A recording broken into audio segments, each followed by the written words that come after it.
Cloud Strife is the main protagonist in Final Fantasy VII. An arrogant and proud swordsman at first, Cloud introduces himself to Avalanche as a former member of an elite warrior unit called Soldier, who is turned mercenary, and uninterested in anything beyond his hired task at hand. Beneath his hardened outer exterior is a softer, more caring individual who simply struggles to open up, but is striving to be a hero. Cloud later discovers more about his past, and with the help of his friends, learns there is more to being a hero than possessing physical strength and fame. He develops compassion for the planet and the people he fights to protect from the Shinra Electric Power Company, and his nemesis, Sephiroth. Cloud Strife wields large broadswords in battle, including the iconic Buster Sword, and is a versatile melee combatant. In Final Fantasy VII, he has access to the most powerful weapons in the game, as well as the strongest limit abilities, though they take the longest to learn. In Final Fantasy VII Remake, Cloud's strength is in his raw damage output and his versatility. He is able to switch back and forth between the agile operator mode and the more defensive Punisher mode that allows him to counterattack. In both titles, Cloud has the best all-around stats.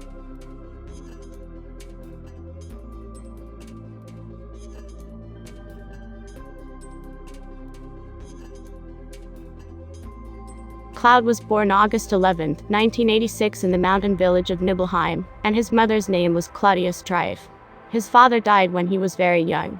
Cloud lived next door to a girl a year younger than him, Tifa Lockhart, and was excluded from her friendship group. Bitter as a result, Cloud developed a superiority complex, believing her friends were stupid, and that he was more mature and different from them. He did not harbor any dislike for Tifa, but suspected she disliked him. Tifa's mother died when Cloud was 9 years old. Not wanting to accept it, Tifa insisted she could meet her mother by crossing Mount Nibel, taking her friends along. Unbeknownst to them, Cloud followed her, and when she took a misstep, he tried to catch her, but they both fell. Though he was unharmed, Tifa was severely injured, and in a coma for 7 days. Her father, Brian Lockhart, blamed Cloud and forbade him from approaching her. He too blamed himself for failing to save her, harboring guilt in the form of increasing anger at himself, leading him to start fights for little to no reason. Cloud resolved to better himself, and upon learning of Sephiroth and his exploits, he set out to join Soldier and become a hero, hoping Tifa would notice him. In December 2000, he called Tifa out to the water tower to tell her about his departure, hoping to impress her. Tifa encouraged Cloud that he could make the newspapers, and asked him to promise to save her, should she ever find herself in trouble. The following spring of 2001, Cloud left for Midgard to join the Shinra Electric Power Company.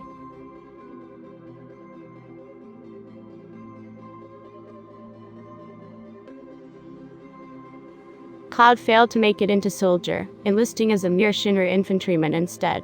Out of embarrassment and shame, he lost contact with everyone from Nibelheim. Later, in autumn of 2001, Cloud met Zack Fair, a first-class soldier, on their way to Modioheim. The two bonded upon learning they were both backwater experts. When he and Zack infiltrated the Mako excavation facility, they encountered Genesis Rapsodos and Dr. Hollander, former Shinra employees who since turned against the company. When Hollander attempted to escape, Cloud briefly captured him, though Hollander broke free. Cloud gave pursuit, but both he and Seng, the leader of the Turks, were taken down by the rogue soldier first class, Angel Huli. At the age of 16, Zack and Cloud met again in September 2002, while protecting the city of Junon from Genesis's attack. On September 22nd of that year, Cloud returned to Nibelheim along with Zack and Sephiroth, to investigate a damaged Mako reactor on Mount Nibel, and with Tifa as their guide through the mountains. Cloud hid his identity from the townspeople, ashamed of his failure to join Soldier, though he did visit his mother who asked about his new life with Shinra. When the expedition reached the reactor, Sephiroth discovered Professor Ho-Ho's experiments with humans mutated into monsters dubbed machinoids, and Genova, whom Sephiroth mistakenly believed to be his mother.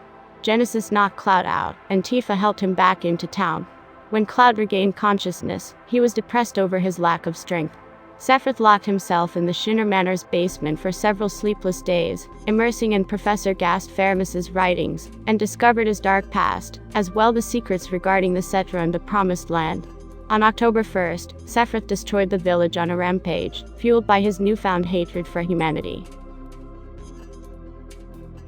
Cloud witnessed his mother's death in the ensuing fire, and rushed back to the reactor to confront Sephiroth, finding both a gravely wounded Tifa and a barely conscious Zack. Cloud picked up Zack's Buster Sword, caught Sephiroth off guard in the reactor core, and impaled him before attending to Tifa.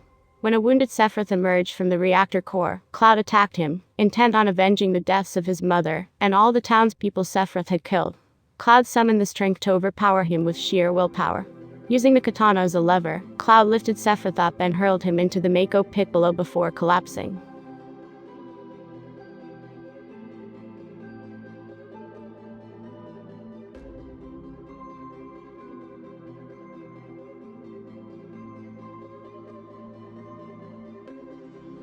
Cloud and Zack, as well as other survivors in the town, with the exception of Tifa, who was rescued by Zangan before Shinra arrived, became Professor Ho-Ho's test subjects.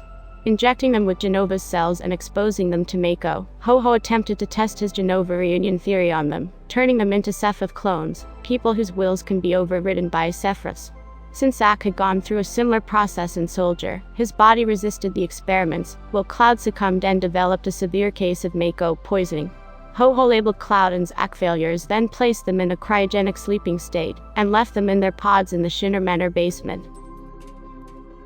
4 years later, Zack broke out of his confinement and helped the vegetative Cloud escape, giving him a soldier uniform to wear, as his old clothes were soaked with Mako. Due to the experiments, Cloud was mentally broken, weak and delirious, but during their journey following the escape from Nibelheim, Zack told the unresponsive Cloud about his life, and his plans for both of them to become mercenaries in Midgar. Though Cloud was unable to participate in the events, he was present when Zack defeated Genesis. After almost a year of running, Zack and Cloud arrived outside Midgar in September 2007. The Shinra forces caught up and Zack fought to defend both Cloud and himself against the overwhelming numbers. Zack was gunned down, but the Shinra forces ignored the catatonic Cloud. Cloud regained some awareness and crawled over to Zack, who entrusted the Buster Sword to him, telling Cloud that his legacy will live on inside him before dying. Buster Sword in hand, Cloud stumbled off towards Midgar.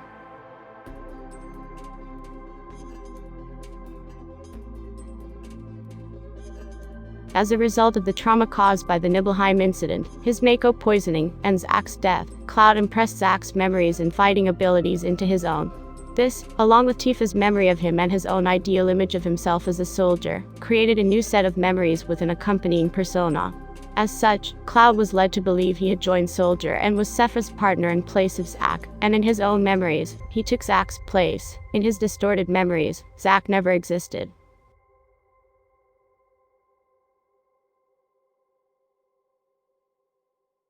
Tifa found Cloud mumbling deliriously at the Sector 7 slums train station.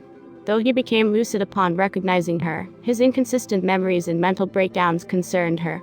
Tifa recruited him as a mercenary to her group, an avalanche cell led by Barrett Wallace, while concealing information about his past due to doubting her own memories, wishing to find the truth herself. In No. 1 reactor bombing, Cloud helped the group, comprising Barrett, Biggs, Wedge, and Jesse Rosberry, attack Mako Reactor 1. Throughout the mission, Cloud claimed to be working only for money, angering Barrett and leading him to question his loyalties. Despite having a brief mental breakdown at the reactor core, Cloud planted the bomb, and the mission was successful. After the mission, at the hideout in the slums, Cloud returned to Tifa's bar, called Seventh Heaven, in the Sector 7 slums, which was being used as Barrett's headquarters. Following a dispute with Barrett, who suspected Cloud remained loyal to Shinra, Cloud attempted to walk out. But Tifa reminded him of the promise he made to her after deciding to join Soldier, and convinced Barrett to hire him for another mission. Barrett led another mission to destroy Mako Reactor 5, this time with Tifa joining them. Though they reached the core and planted the bomb, President Shinra confronted the group after revealing they were caught in a trap. Cloud was separated from the others and fell into the Sector 5 slums church. Cloud then formally met Aerith Gainsborough, a flower merchant whom he had ran into in Sector 8 after the first bombing. Cloud agreed to become her bodyguard in exchange for a date after Reno, a Turk, attempted to capture her. To prevent the fall of the plate, Cloud traversed the sewers in the train graveyard with Tifa and Aerith to reach Sector 7. Tifa requested Aerith find Barrett's daughter, Marlene Wallace, and keep her safe, while she and Cloud ran up the pillar. Biggs, Wedge, and Jesse were defeated, but Cloud and Tifa met up with Barrett atop the plate. Even after battling the Turks, they were unsuccessful in saving the pillar, as the Turks destroyed Sector 7 and captured Aerith. In storming the Shinra building, Cloud led an attack on the Shinra building to rescue Aerith from Professor Ho-Ho. This is where he first met Red 13. The group was captured and imprisoned. When Cloud awoke to find the prison doors open and the guards dead, Cloud, Aerith, Barret, Tifa, and Red 13 followed a trail of blood, only to find President Shinra killed. Rufus Shinra, the new head of the company, arrived shortly after, and Cloud battled him to buy the others time to escape. After the battle, Cloud escaped Midgar on a Hardy Daytona motorcycle.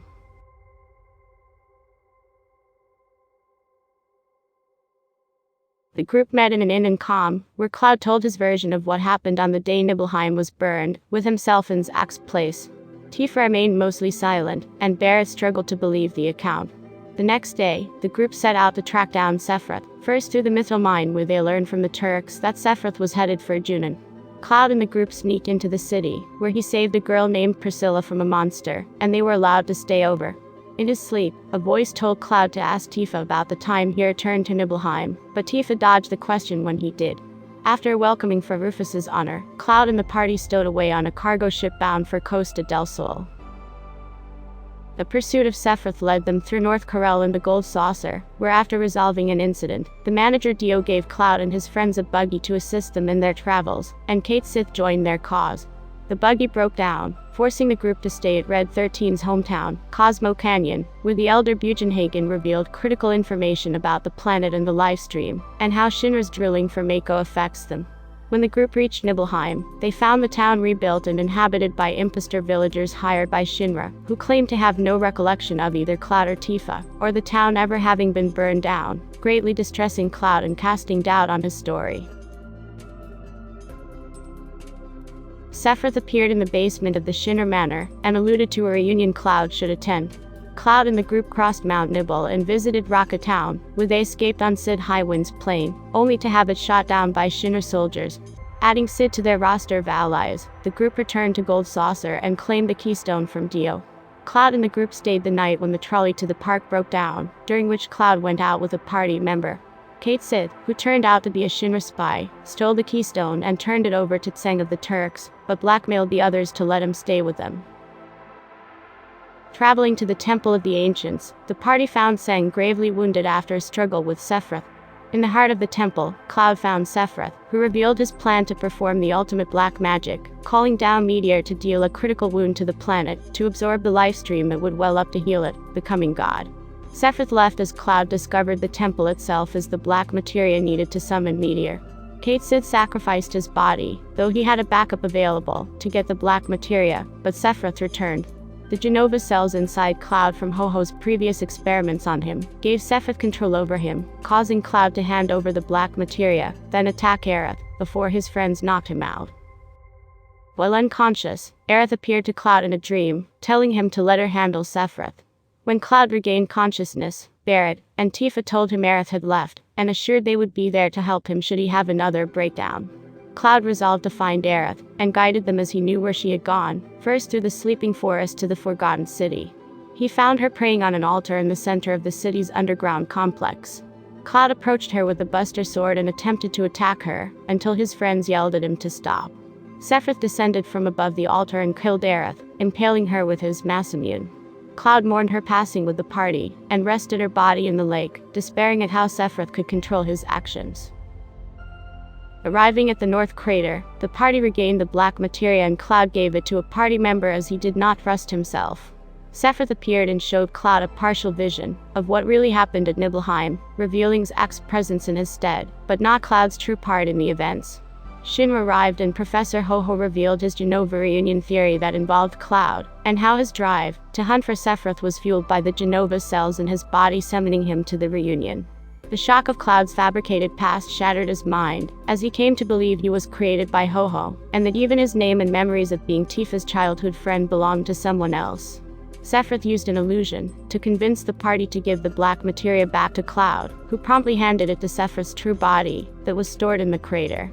Cloud apologized to Tifa for not living up to the real Cloud, and the crater shook, Cloud falling into the livestream. Surfacing at Mideel a week later, Cloud had been subjected to intense Mako poisoning within the livestream, leaving him paralyzed and incoherent, in a state similar to when Zack rescued him from Shinra Manor a year before. Tifa found him, and stayed to care for him, while the rest of the party fought Shinra. Ultimate Weapon, one of the weapons released by the planet to protect it, later attacked Mideel, causing Tifa and Cloud to fall into the lifestream, and into Cloud's subconscious. Amid trying to ascertain Cloud's true memories, they became aware of the thoughts and feelings each was holding. Tifa helped repair Cloud's psyche by comparing their memories to find which were true, allowing him to piece his true self together. Restored to his true self, Cloud resumed command of the High Wind and the party, no longer plagued by an inner voice, and finally accepting the truth about who he is.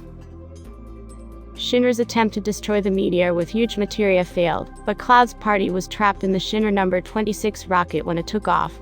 While in the escape pod on their way back to the planet, the party marveled how small the planet was in the vastness of space, reaffirming their conviction to protect it. With Bugenhagen's guidance, they discovered Aerith had summoned the ultimate white magic spell, Holy, before Sephiroth killed her. Holy could stop Meteor, but Sephiroth was holding it back. Cloud led a descent through the northern cave to the depths of the planet to confront Sephiroth. After Sephiroth's new godlike form was defeated, his mind was sent back into the lifestream. Cloud, sensing Sephiroth was not dead, followed him mentally into the lifestream, and defeated Sephiroth in a final duel of wills. He returned to his body with help from Aerith from within the lifestream. Cloud and the party escaped the crater on the High Wind moments before Holy emerged to destroy a meteor. The meteor's proximity caused Holy to hold back its full power, but Aerith commanded the lifestream to push Meteor back, so Holy may destroy it, and ended up saving the planet.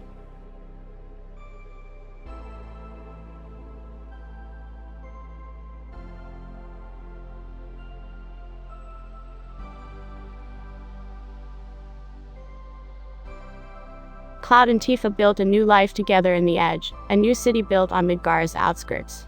Cloud set up a delivery business, the Strife delivery service, while Tifa set up a new Seventh Heaven bar. One day while visiting Aerith's old church, an orphan boy, Denzel, whose family was killed when the Sector 7 plate fell, found Cloud's cell phone on his motorcycle. After Denzel attempted to call his home in Sector 7, and received an error message, he called Seventh Heaven, which he found in Cloud's recent call log.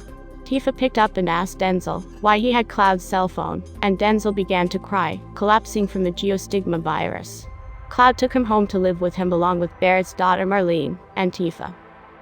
Geostigma, also known as the Sephiroth gene in Genova's mimetic legacy, is a disease in Final Fantasy VII Advent children. In the ending cutscene of Final Fantasy VII, the livestream sweeps throughout the planet, particularly in Midgar, but this has the unexpected side effect of infecting the world with the plague. Although Cloud's new life with a family was happy at first, he later became insular. He admitted to Tifa his problems arose from being unable to reclaim lost lives, referring to his perceived guilt in the deaths of Aerith and Zack. Cloud left after contracting geostigma himself, secretly moving out into the Sector 5 slums church.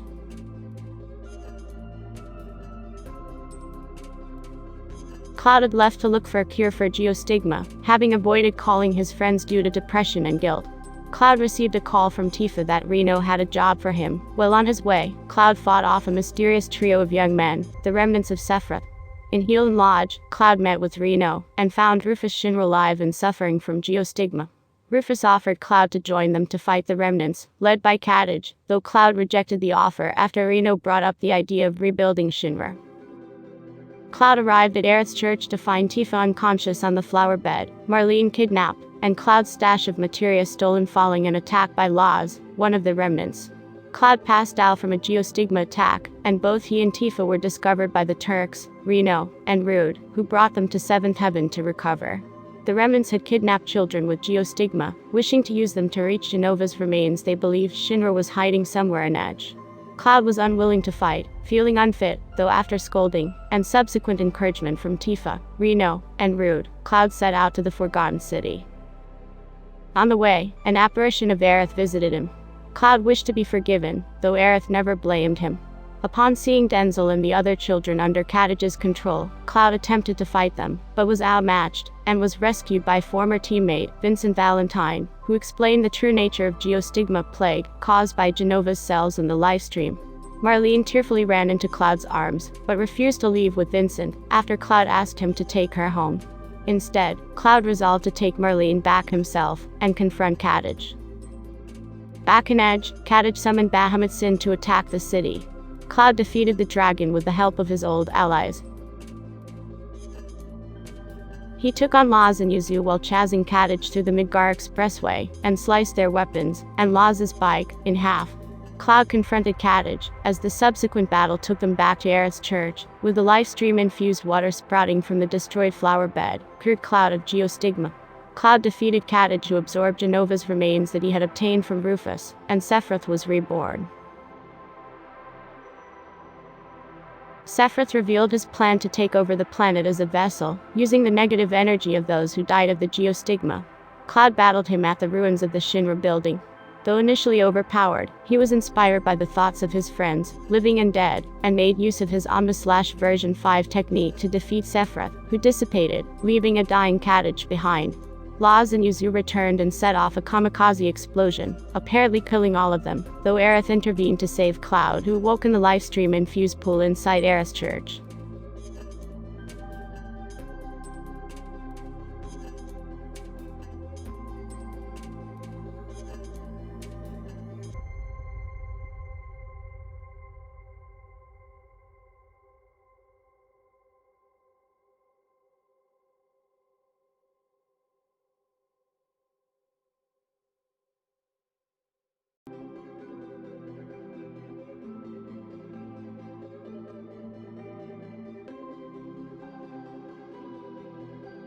Cloud is a young man with a lean and toned build, and spiky blonde hair.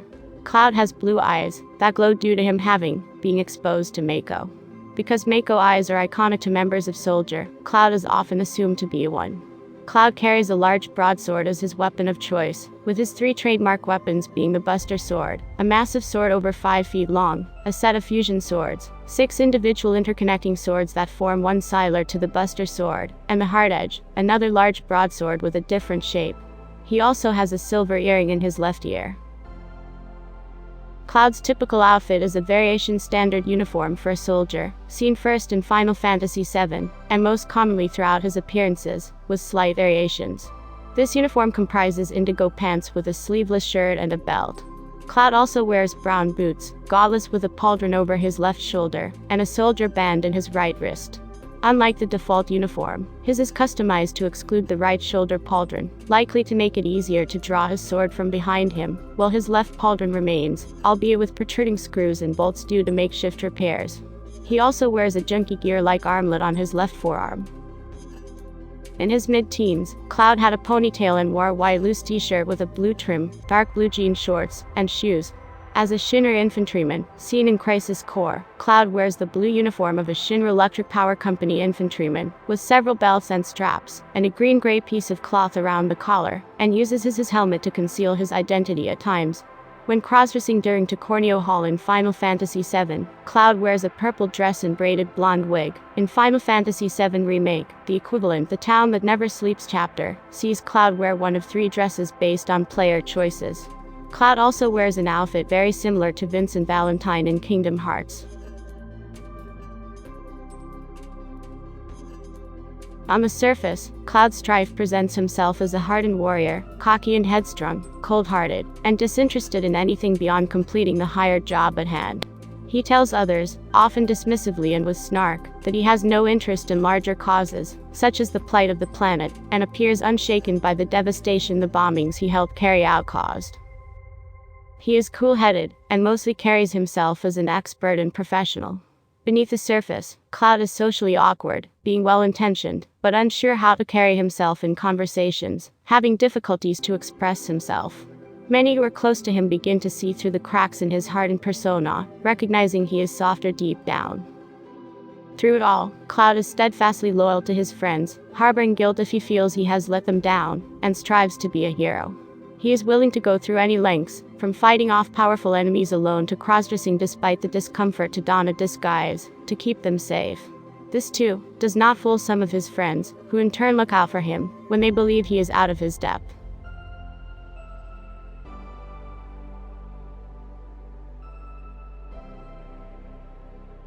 Cloud was one of the first 3 main characters designed for Final Fantasy VII. He was designed by Tetsuya Nomura, with influence from director and scenario writer Yoshinori Kitas, as well as Hironobu Sakaguchi.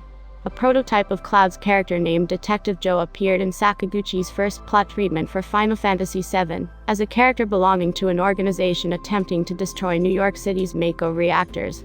Yoshitaka Amano created conceptual artwork as promotional artwork.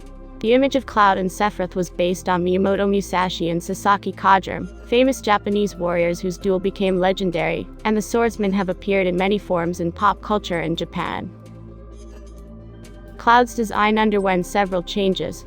His original character design called for slick-back black hair with no spikes, as a contrast to the long-flowing silver hair of Sephiroth, and also because Nomura thought it would be better not to use too many polygons. However, to make Cloud stand out more and emphasize his role in the game as the lead protagonist, Nomura altered Cloud's design to give him spiky blonde hair instead. Kidus and scenario writer Kazushige Najima developed Cloud's backstory and his relationship to Sephiroth. Their vague image of Cloud was as a mysterious character, with the unfolding of events left in Najima's hands. Event planner Motomo Toriyama had created the Cloud showing off pose, made to be used in the scene where Cloud first appears. The animation impressed Najima and gave him the idea of Cloud having developed a false persona. This led Najima to create Zack Fair, a soldier whom Cloud had aspired to be like, to expand on the mystery of Cloud's backstory, which Kidus was unaware of the significance of until playtesting. Kidus was impressed by the idea, feeling that Cloud offered a fresh take on a protagonist, due to being neither single-minded nor righteous. In the early scripts of Final Fantasy VII, Sephiroth would have had more control over Cloud, and would have fooled Cloud into thinking Sephiroth created him. Cloud would still eventually discover the truth that Shinra's experiments and his own insecurities had made him susceptible to Sephiroth's manipulation. For Advent Children, Nomura gave Cloud a less positive personality, feeling that the more upbeat image of Cloud did not stick in the minds of the fans. The script was written to explain why Cloud returned to a state of mind Nomura felt was more consistent with fans' view of him. For the Final Fantasy remake, the writers instead focused more on Cloud's youthful and dorky side as opposed to the always serious one seen outside of the original game. Najima wished to present Cloud's awkwardness, and show how Cloud had the mind of a 16-year-old. He attempted to emulate the behavior of the rest of the group who are in their 20s. In Tifa's resolution scene, Najima showcased this with Cloud trying to emulate the way Barret comforted Tifa after the Sector 7 plate fall, but messing it up.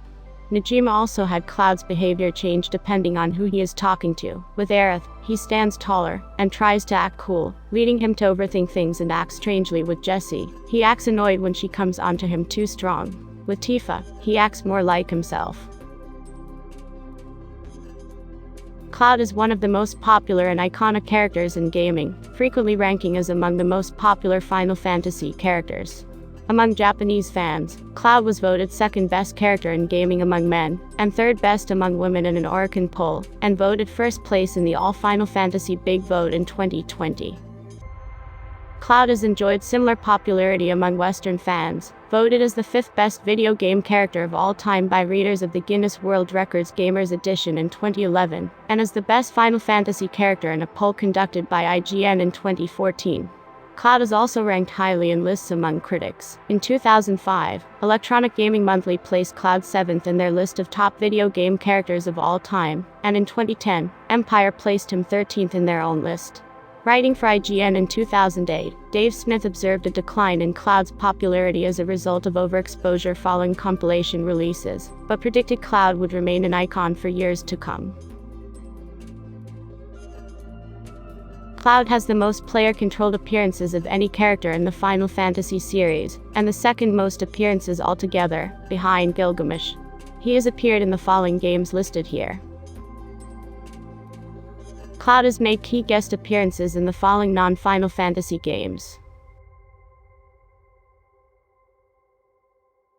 Cloud's most significant guest appearances in Super Smash Bros., in which he is a playable character. Cloud first appeared in Smash Bros. For Nintendo 3DS and Wii U as a playable DLC character, before returning as an unlockable character in the base game.